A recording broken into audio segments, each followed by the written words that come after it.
पर हमारे पास प्रोजेक्ट जो हमारा ओपन हो गया। अब देखिए ये जो इंटरफेस है हमारे पास, जो मेन इंटरफेस है, इसको हम 4 पैनल्स में डिवाइड करते हैं। जैसे कि अगर हम देखें हमारे पास एक ये पैनल है, ठीक है, और हमारे पास एक ये सीन पैनल है, एक हमारे पास ये साइड पे पैनल है और एक नीचे यहाँ पर पैनल है। तो हम वन बाय वन देखते हैं कि इनका काम क्या है। फॉर एग्जांपल जैसे देखें हमारे पास ये जो पैनल है इसका नाम है हायरार्की। हायरार्की एक लिस्ट है हमारे पास। ये देखिए हमारे पास ये मेन सीन है। हम जो भी यूनिटी में प्रोजेक्ट्स बनाते हैं, जो भी गेम्स बनाते हैं, वो सीन्स पर मुश्तमिल होती है। हर सीन के अंदर उसके अपने ऑब्जेक्ट्स होते हैं, उसकी स्क्रिप्ट्स होती हैं और इस तरह से जो हमारे पास डिफरेंट चीज़ें जो हैं हर सीन में रन कर रही होती हैं। और इस सीन में अगर हम देखें तो हमारे पास मेन कैमरा है और डायरेक्टिंग लाइट है। यहाँ से आपको पता लग गया होगा कि सीन के अंदर जितने भी प्रोजेक्ट होंगे, जितने भी ऑब्जेक्ट्स होंगे, वो सब यहाँ पर लिस्टेड होंगे। उन सब का नेम यहाँ पर लिस्ट होगा। हम यहाँ से सिलेक्ट भी कर सकते हैं, हम यहाँ से सीन में से भी सिलेक्ट कर सकते हैं, यहाँ से भी सिलेक्ट कर सकते हैं, ठीक है। ये एक तरह की हमारे पास एक लिस्ट है हायरार्की। नेक्स्ट जो हमारे पास है सीन। ये जो हमारे पास विंडो है, इसमें हमारे पास 2 सेक्शंस हैं, एक सीन का और एक गेम का। जब हम अपनी गेम पर काम कर रहे होते हैं तो हम यहाँ पर सीन पर काम करते हैं, और इसके अलावा जब हमने गेम रन करनी होती है, जो फाइनल हमारी आउटपुट होती है वो यहाँ गेम विंडो में हमारे पास अपीयर होती है, ठीक है। यहाँ से हम एक्सपेक्ट रेशो, रेजोल्यूशन वगैरह काफ़ी ज़्यादा चीज़ें सेट कर सकते हैं, हम आने वाली वीडियोस में देखेंगे। First of all scene. अब यहाँ पर नेविगेट कैसे करते हैं? सबसे पहले तो हमारे पास यहाँ पर एक बार शो हो रहा है, ठीक है। ये हमारे पास एक ऑप्शन मेन्यू है। हम क्या कर सकते हैं, यहाँ से सिलेक्ट कर सकते हैं और अपने ऑब्जेक्ट्स को जो है वो उनको डिफरेंट उन पे ऑपरेशंस जो है वो प्ले कर सकते हैं। फॉर एग्जांपल मैं यहाँ से कैमरा सेलेक्ट करता हूँ। मैंने कैमरा सेलेक्ट किया, यहाँ पर एक छोटी सी विंडो हमारे पास ओपन हो गई है जो हमें कैमरे का रेंडर जो हमारा सीन है वो हमें दिखा रही है, ठीक है। अब ये देखिए अगर मैं यहाँ से हैंड पर क्लिक करता हूँ और अपने माउस का लेफ्ट क्लिक प्रेस करता हूँ तो यहाँ से आप देख सकते हैं कि हम इस तरह से मूव कर रहे हैं। इसके साथ हमारे पास मूव टूल है। जो भी ऑब्जेक्ट हमारा सिलेक्ट होगा और हमारा मूव टूल एक्टिव होगा तो हम उस ऑब्जेक्ट को मूव कर सकते हैं, ठीक है। जैसे कि आप ये देखिए यहाँ पर हमारे पास ऑब्जेक्ट जो है वो मूव हो रहा है, कंट्रोल जी से वापस जाएगा, ठीक है, और इस तरह से स्पेसिफिक एक्सिस पे मूव करें। और इसके अलावा अगर हम किसी 2 एक्सिस पर एक साथ मूव करना चाहते हैं तो हम इस तरह से भी कर सकते हैं, ओके। नेक्स्ट हमारे पास रोटेशन टूल है। ये सारे सिंपल टूल्स हैं बेसिक जो हर 3D सॉफ्टवेयर में हमारे पास अवेलेबल होते हैं। और इसके साथ हमारे पास स्केल टूल है। ये देखिए यहाँ से स्केल एक्स पर होगा, स्केल स्केल एक्स पर होगा, स्केल जेड पर और स्केल वाई पर। क्योंकि कैमरा है तो इसलिए इस पर ये जो ऑपरेशंस हैं ये अप्लाई नहीं होते, क्योंकि कैमरा स्ट्रेच करने के लिए हमें यहाँ से रेजोल्यूशन को करना पड़ता है चेंज, और स्केल से कुछ नहीं होगा, ठीक है। नेक्स्ट हमारे पास ये जो हमारे पास है ये हमारे पास रेक्ट टूल है। इसको हम स्प्राइट्स के लिए यूज़ करते हैं, किसी इमेज को बनाने के लिए यूज़ करते हैं, और किसी इमेज को उसका स्केल करने के लिए, उसको उसकी पोजीशन करने के लिए जिसके ऊपर रेक्ट ट्रांसफॉर्म लगा हो, उसको हम नेक्स्ट आने वाले ट्यूटोरियल्स में देखते हैं कि ये किस तरह से काम करता है, ठीक है। नेक्स्ट जो हमारे पास लास्ट टूल है उसमें ये कम्बिनेशन है मूव टूल, रोटेशन और स्केल टूल का, ठीक है। इसके साथ देखिए अगर मैं लाइट टूल सेलेक्ट करता हूँ तो इस पर भी हम मूव कर सकते हैं। नेक्स्ट अब आप देखिए यहाँ पर हमारे पास ये ग्लोबली मूव हो रहा है और ये लोकली मूव हो रहा है, ठीक है। इसको हम यहाँ से कंट्रोल करते हैं। जैसे देखिए यहाँ से हमारे पास अगर हम ग्लोबल कर देंगे तो हमारे पास जो सारे ऑब्जेक्ट्स हैं उनके एक्सेस जो हैं वो ग्लोबली हम उनको ट्रांसफॉर्म कर सकते हैं। लेकिन अगर हम लोकल कर देंगे तो उन पे जो हमने इस तरह से ट्रांसफॉर्मेशन जो है वो ऐड की हैं वो इसी तरह से हमारे पास देखें शो होगी, ठीक है। ये लोकल और ग्लोबल में फ़र्क होता है, कंट्रोल जी। नेक्स्ट यहाँ पर हमारे पास सेंटर्स है, इसके बारे में हम आगे चल के बात करेंगे, ठीक है। और यहाँ पर हमारे पास स्नैपिंग है। अगर हम किसी ऑब्जेक्ट को सिलेक्ट करते हैं और यहाँ से ग्रिड है हमारे पास, और अगर मैं इसको मूव करूं और कंट्रोल प्रेस करूं तो हमारे पास स्नैप करता है। कैसे स्नैप करेगा? ये हमारे पास सबसे पहले तो ग्रिड स्नैप है एक। इसको हम क्या कर सकते हैं, यहाँ पर हम बता सकते हैं कि हमारे पास कौन सा जो ग्रिड है हमारी वो उस पर इसने स्नैप करना है। नेक्स्ट मैं इसको कंट्रोल से करता हूँ।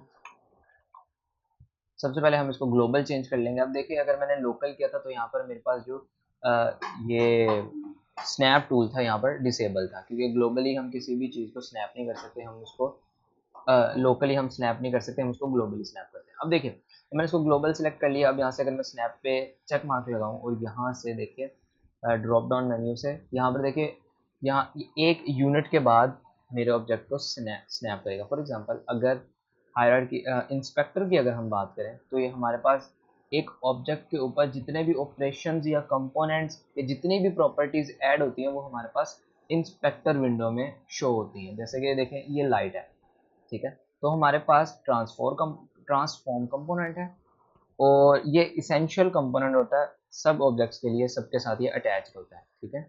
2D ऑब्जेक्ट्स के साथ नहीं, 3D ऑब्जेक्ट्स के साथ।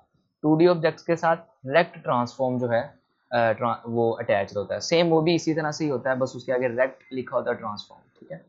उसकी कुछ प्रॉपर्टीज थोड़ी सी डिफरेंट होती है लेकिन मेन पोजीशन, रोटेशन और स्केल की। और रेक्ट ट्रांसफॉर्म जैसे रेक्ट टूल है, इस वजह से आपको यहाँ से समझ भी आ जाएगा कि रेक्ट जो टूल है वो 2D ऑब्जेक्ट्स के लिए यूज होता है, ठीक है। नेक्स्ट हमारे पास ये लाइट है, तो देखिए इसके बाद ऊपर लाइट कंपोनेंट लगा हुआ है। अगर मैं इसको डिसेबल करता हूँ तो और अपने गेम व्यू से यहाँ पर हमारे पास इन्वायरमेंट नहीं अभी सेट, अगर जब हम इन्वायरमेंट सेट करेंगे तब ये लाइटनिंग भी इसकी सेट होगी। फिलहाल के लिए अब आप यहाँ पर देख सकते हैं कि लाइटिंग को हम इस तरह से कंपोनेंट्स जो है उसके लगे हुए हैं। अगर कैमरे की बात करें तो हम कैमरा पे सिलेक्ट करते हैं तो यहाँ पर हमारे पास एक कैमरा कंपोनेंट जो है वो इसके ऊपर अटैच्ड है और इसके साथ एक ऑडियो लिसनर है।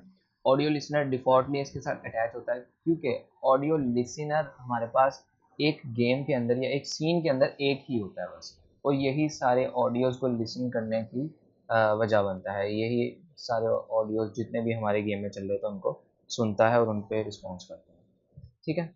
नेक्स्ट हमारे पास नेविगेशन, हम अपने सीन विंडो में नेविगेट किस तरह से करें। तो सबसे पहले स्क्रॉल से हम जूम इन और जूम आउट करते हैं, ठीक है। उसके अलावा अगर हम माउस का मिडल बटन प्रेस करें, जो स्क्रॉल बटन है जिससे मैं स्क्रॉल कर रहा हूँ, अगर मैं इसको प्रेस करूँ तो हमारे पास ये जो मेरा हैंड टूल है ये एक्टिव हो जाता है और इस तरह से मैं इसको जो है वो मूव कर सकता हूँ। एग्जाम्पल के लिए मैं एक काम करता हूँ, यहाँ से राइट क्लिक और हायरार्की में, क्योंकि यहाँ पर मेरे पास ऑब्जेक्ट्स की लिस्ट होती है। यहाँ पर देखिए स्टार लगा हुआ है, इसका मतलब है कि सेव नहीं हो जाता, हम सेव कर लेंगे। यहाँ से 3D ऑब्जेक्ट्स, क्योंकि मैंने एक ऑब्जेक्ट क्रिएट करना है, right click 3D object cube, मैं एक क्यूब जो है वो यहाँ पर क्रिएट कर लेता हूँ।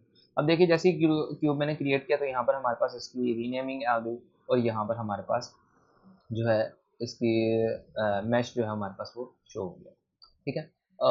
और यहाँ पर आप देख सकते हैं कि ट्रांसफॉर्म कंपोनेंट में इसके ऊपर डिफरेंट कंपोनेंट्स जो है वो लगे हुए हैं। इंस्पेक्टर विंडो में आप देख सकते हैं यहाँ पर क्यूब मैश फिल्टर जो कि डिफ़ॉल्ट इसके साथ अटैच है और मैश रेंडर ये भी डिफ़ॉल्ट है। क्यूब कोलाइडर, बॉक्स कोलाइडर ये भी हमारे पास अटैच्ड है। ये हमारे पास क्यूब की प्रॉपर्टीज़ हैं। अगर मैं इनको डिसेबल कर दूँ तो इस तरह से, तो आप देख सकते हैं कि यहाँ पर हमारे पास क्यूब नहीं है, वो एक एम्प्टी ऑब्जेक्ट बन गया। अगर मैं इन सबको राइट क्लिक करके यहाँ से रिमूव कंपोनेंट कर दूँ तो ये हमारे पास जो एक क्यूब है ये क्यूब नहीं रहेगा, ये एक एम्प्टी गेम ऑब्जेक्ट बन जाएगा, ठीक है। अब क्योंकि डिफ़ॉल्ट एक हमने क्यूब ऐड किया था तो इस वजह से इसके ऊपर ये सारे कंपोनेंट्स जो है वो अटैच है। मैंने कंट्रोल सी किया। अब यहाँ पर आप देख सकते हैं जब जब भी हम इसको ऐड करते हैं तो हमारे पास जो ट्रांसफॉर्मेशन है वो कुछ अप्लाई होती है, तो हम इसको राइट क्लिक रीसेट करके यहाँ से इसको ओरिजिन पे शिफ्ट कर देते हैं। अब देखिए वो हमारे पास यहाँ नीचे की तरफ शिफ्ट हो गया। अगर मैंने उस पर फोकस करना है इस ऑब्जेक्ट पर तो मैं कीबोर्ड पे F प्रेस करूँगा। जैसे ही मैं F प्रेस करूँगा तो हमारे पास इसके ऊपर फोकस हो जाएगा, ठीक है, और हम यहाँ से अपने नेविगेशन को मूव कर सकते हैं। अब ये मैंने कैसे किया, राइट क्लिक अगर हम करते हैं अपने माउस का तो हमारे पास देखिए एक आइकॉन जो है वो अपीयर होता है। उसके साथ आप देखिए नीचे बॉटम राइट में हमारे पास 4 डॉट्स हैं। ये सेम है जैसे WSAD होता है। अगर मैं राइट क्लिक माउस को प्रेस करूँ, WSAD प्रेस करूँ, तो देखिए मैं यहाँ पर जो है वो वॉक कर सकता हूँ, फ्लाई कर सकता हूँ, इस तरह से नेविगेशन में कर सकता हूँ, ठीक है। तो यहाँ पर आप देख सकते हैं। और अगर मैं फिर से देखिए मेरा ऑब्जेक्ट जो है वो मुझे विजिबल नहीं होता तो मैं F प्रेस करूँगा, उसको सिलेक्ट करके, चाहे यहाँ से कर लूँ या हायरार्की से, और F प्रेस करूँगा तो उसके ऊपर जूम कर दूँगा, ठीक है। नेक्स्ट हमारे पास अगर हम ऑल्ट प्रेस करते हैं अपने कीबोर्ड पर और माउस का लेफ्ट क्लिक जो है उसे प्रेस करते हैं तो देखिए जो भी ऑब्जेक्ट हमारे पास एक्टिव होता है उसके गिर्द हमारा जो नेविगेशन है वो इस तरह से मूव करना शुरू कर देता है। हमारा जो सीन है, हमारा कैमरा है, तो वो इस तरह से मूव करना शुरू कर देता है। फॉर एग्जांपल अगर मेरे पास ये डायरेक्टिंग लाइट है जो कि मुझे यहाँ नज़र नहीं आ रही, मैं F प्रेस करूँगा, इसके ऊपर फोकस हो जाएगा, थोड़ा सा जूम इन करूँगा और ऑल्ट माउस लेफ्ट क्लिक, और इस तरह से मैं इसको जो है वो 3D व्यू से देख सकते हैं। ठीक है, इट्स टू मच ईजी। यहाँ से हम कैमरा को सेलेक्ट करेंगे, F प्रेस करेंगे, अगेन F प्रेस करूँगा तो देखिए जूम हो जाएगा, अगेन F प्रेस करूँगा तो जूम आउट हो जाएगा। ठीक है, ये आपने याद रखना। ओके, ये तो होगी नेविगेशन की बात। इस तरह से हम इसको नेविगेट करते हैं। नेक्स्ट जो हमारे पास पैनल है उसमें देखिए हमारे पास 3 सेक्शंस है, प्रोजेक्ट, एनिमेशन और कंसोल।